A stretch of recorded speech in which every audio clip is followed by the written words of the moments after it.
Tidak berselang lama kemudian, sebuah mobil datang dengan cahaya lampu begitu terang. Sepasang suami istri keluar dari dalam mobil tersebut dan menghampiri kami. "Apa kami boleh menumpang semalam bersama kalian?" Soalnya bila kami melanjutkan perjalanan, kami takut mobil kami tidak bisa tembus ke desa Sukamaju, ucap pria yang menenteng tas ranselnya. "Silakan, kebetulan kami juga ingin ke desa itu," balas Paman Rudi ramah. "Terima kasih, ayo Ma," ajak pria itu pada istrinya. Malam semakin larut, kami berempat menikmati mie instan dan beberapa bekal yang kami bawa dan yang dibawa pria tadi bersama istrinya.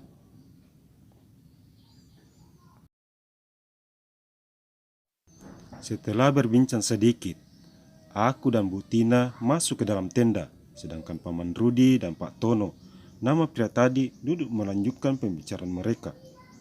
Pagi pun menjemput. Dengan saling membantu, akhirnya mobil kami pun bisa lolos dari medan yang berlumpur.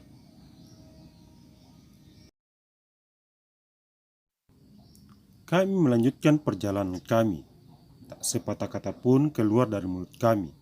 Kami hanya terdiam dengan pikiran kami masing-masing.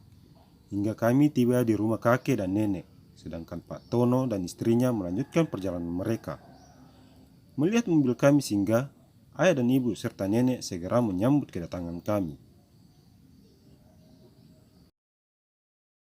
"Semalam kalian bermalam di mana?" "Ayah telepon tapi nomor kalian tidak aktif," tanya ayahku pada kami berdua. "Kami bermalam di hutan, mobil kami amblas dan terpaksa kami harus bermalam," balasku. "Ayah jangan banyak tanya dulu, biarkan mereka masuk dan beristirahat. Mereka pasti sangat capek menempuh perjalanan yang cukup panjang," ucap ibuku lalu mempersilahkan kami untuk masuk. Kami pun segera masuk dan menemui kakek yang terbaring lemah di atas pembaringan di dalam kamarnya. "Kek," aku memeluk kakek saking rinduku pada beliau. Akhirnya kalian tiba juga," balasnya dengan suara sedikit putus-putus. Setelah melepaskan kangen-kangenan bersama kakek, Paman Rudi pun maju dan mencium punggung tangan kakek. Kami berdua diajak untuk makan siang oleh ibu dan ayah karena saat itu waktu sudah menunjukkan pukul 12 siang. Sesekali Paman Rudi menatapku saat kami sudah menyantap hidangan di atas meja. Sepertinya Paman benar-benar serius dengan ucapannya semalam dan ini yang membuatku dilema. Selepas menyantap hidangan makan siang kami, aku dan ibu masuk ke dalam kamar, sedangkan ayah dan Paman Rudi masuk ke dalam kamar di mana kakek sedang dirawat.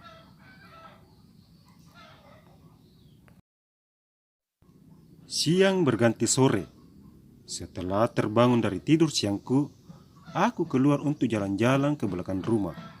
Ada sungai kecil mengalir di sana dengan air yang sangat jernih dan juga dingin. Warga setempat menggunakan sungai itu untuk kebutuhan mereka sehari-hari, mulai dari mencuci, mandi, sampai memasak. Pemerintah desa melarang penduduk di sana untuk membuang sampah agar kondisi sungai bisa terjaga kemurniannya. Aku duduk di atas batu besar tempat aku dulu dan teman-temanku bermain saat aku masih kecil. Tiba-tiba sebuah tangan menyentuh pundakku dan duduk di sampingku. Ya, Paman Rudi, pria yang semalam mengungkapkan rasa sukanya padaku. Air sungai ini pasti sangat dingin dan sejuk. Setiap aku datang kemari, aku tidak berani untuk turun dan mandi, ucapnya memandang ke arah air sungai yang mengalir. Awalnya memang begitu, tetapi lama-kelamaan pasti Paman akan menyukainya, balasku dan ikut memandang riak air mengalir. "Dona," ucapnya sesaat lalu menarik napas dalam-dalam. "Iya, ada apa?" balasku. "Semalam aku benar-benar serius dengan ucapanku. Aku benar-benar menyukaimu. Mungkin tidak semestinya rasa itu muncul dari dalam hati, tetapi semakin paman mencoba menepisnya, semakin besar pula perasaan itu muncul di hati paman. Dona belum bisa menerima perasaan paman ini. Ada dinding yang terjal yang menghalangi kita. Apa kata bibi dan juga keluarga jika sampai ini terjadi? Mereka pasti sangat kecewa pada paman terlebih padaku. Ucapku sedikit menunduk.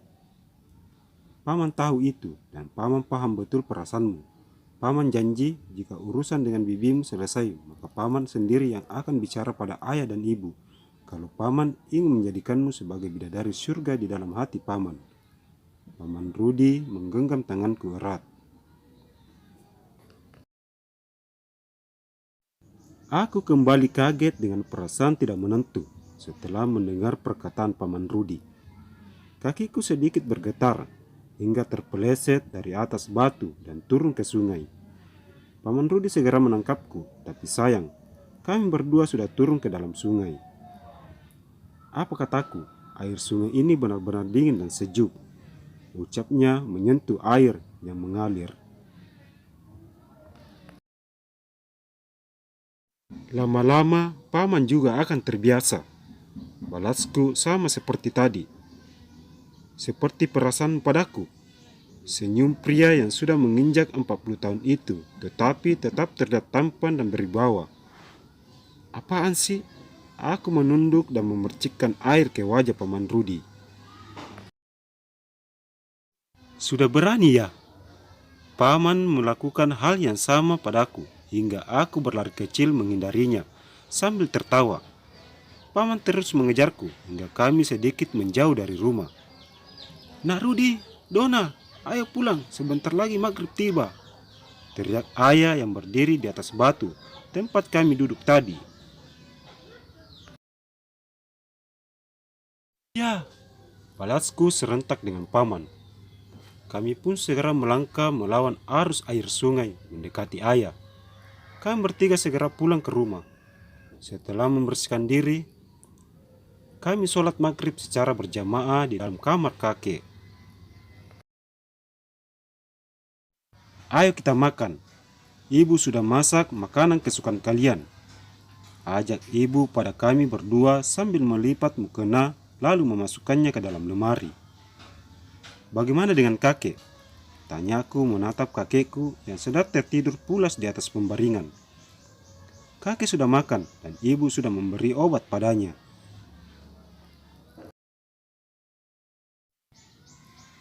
Kami berlima pun segera menuju ke ruang makan, menikmati hidangan istimewa yang khusus dibuat ibu untuk menyambut kedatangan kami.